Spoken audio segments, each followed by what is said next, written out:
వనపర్తి జిల్లా కేంద్రంలో శంకర్ గంజ్ శ్రీ లక్ష్మీ నరసింహస్వామి ఆలయంలో అయోధ్య రామ మందిర గర్భాలయంలో కొలువైన బాలరాముని అలంకరణలో గణనాథుడు భక్తులకు దర్శనమిస్తున్నాడు. అయోధ్య నమూనాతో 5 ద్వారాలు కలిగి ఉన్న బాలరాముని గర్భాలయ అలంకరణలో వినాయక మండపం ఏర్పాటు చేసి సాలగ్రామాలు మరియు రుద్రాక్షలు వజ్రాలతో 20 రోజుల పాటు బాలరాముని అలంకరణతో వినాయకుడు పూజలందుకోమనున్నాడు. ఈ సందర్భంగా ఆలయ అర్చకులు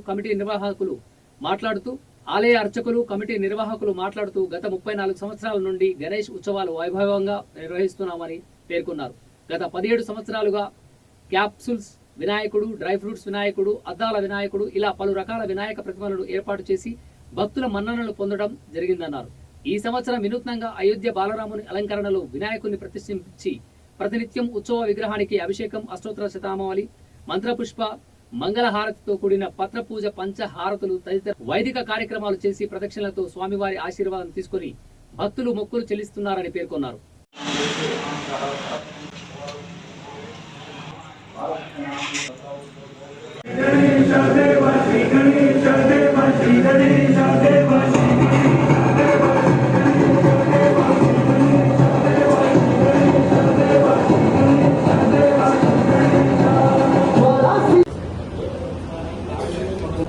సమర్పయామి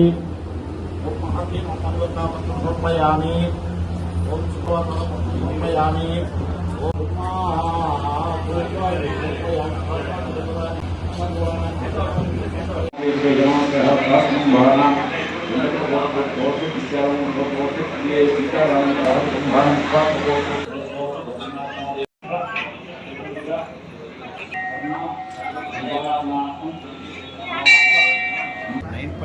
న్యూస్ ఛానల్కు ధన్యవాదములు. ఇది లక్ష్మీనరసింహస్వామి ఆలయము 200 సంవత్సరాల నుంచి కూడా ఈ యొక్క ఆలయము ఉండింది. దాన్ని నూతనంగా నిర్మాణం చేసినారు. అంతా ఈ యొక్క శంకరగంజ్ మరియు దాస రంగస్వామి మరియు వాళ్ళ యొక్క కుటుంబము మరియు మిగతా అందరూ కూడా కలిసి ఈ యొక్క దేవాలయాన్ని నిర్మాణం చేసి తర్వాత ఇక్కడ కళ్యాణ మంటపం కూడా చిన్న కళ్యాణ మండపాన్ని కూడా ఏర్పాటు చేశారు. ఇక్కడ ప్రతి సంవత్సరం కూడా వినాయక ఉత్సవాలు అంటే నవరాత్రులు అంటే 9 రోజులు బ్రహ్మాండంగా ఈ యొక్క ఉత్సవాలు జరుగుతాయి. జరిగిన తర్వాత అందరూ కూడా కలిసి ప్రతి ఒక్కరు కూడా కలిసి ఈ యొక్క శంకరగంజ్లో ఉన్నటువంటి భక్త క్రేసులందరూ కూడా కలిసి ఆ యొక్క స్వామివారిని నిమజ్జనం చేస్తారు. ప్రతి సంవత్సరం కూడా ఈ యొక్క కార్యక్రమాన్ని నిర్వర్తిస్తుంటారు. మరియు అనివార్య కార్యాల వలన ఒక 4-5 సంవత్సరాలు ఈ యొక్క కార్యక్రమాన్ని చేపట్టలేదు.